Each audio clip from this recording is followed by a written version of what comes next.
Ny mety ho toetry ny andro eny an-dranomasina ny alakamisy 3 Desambra 2024 amin'ny 9 maraina hatramin'ny zoma 3 Desambra 2024 amin'ny 9 maraina.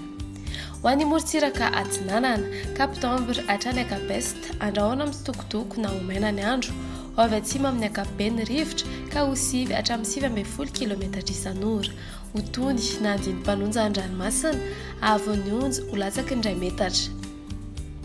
Kapesta trano manoro mety hisy tafio-drivotra amin'ny faritra misy oram-baratra ara-herin-dranomasina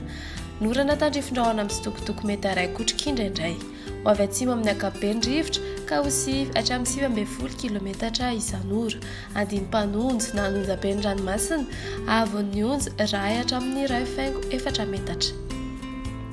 Mahanoratra ny taolaniaro anorana tandrifin-drahona amin'ny sitokotoko ho avy avaratra na avaratra atsinanana ny rivotra ka ho 9 hatramin'ny 20 kilometatra isan'ora hahatratra 7 hatramin'ny 4 kilometatra isan'ora ny manakaiky ny taolaniaro anonjabe ny ranomasina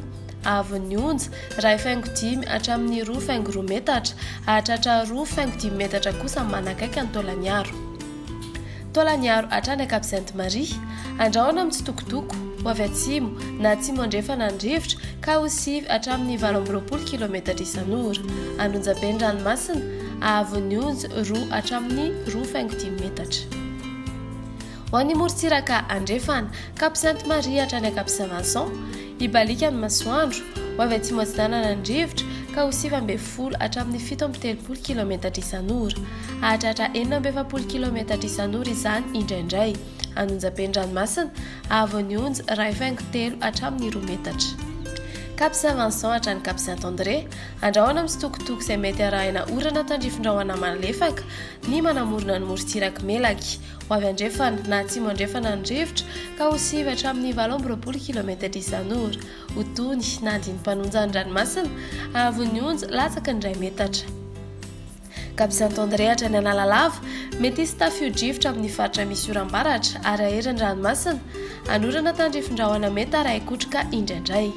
ho avy andrefana ny rivotra amin'ny akapobeny ka ho sivy hatramin'ny 9 kilometatra isan'ora ho tony na andiny mpanonja ny ranomasina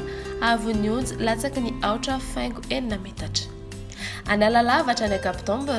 mety hisy tafio-drivotra amin'ny faritra misy oram-baratra ara-herin ranomasina anorana tandrifin-drahona mety araikotroka indraindray ho avy andrefana ny rivotra amin'ny akapobeny ka ho sivy hatramin'ny 9 kilometatra isan'ora ho tony na andiny mpanonja ny ranomasina avy ny onjy latsaky ny 2 metatra.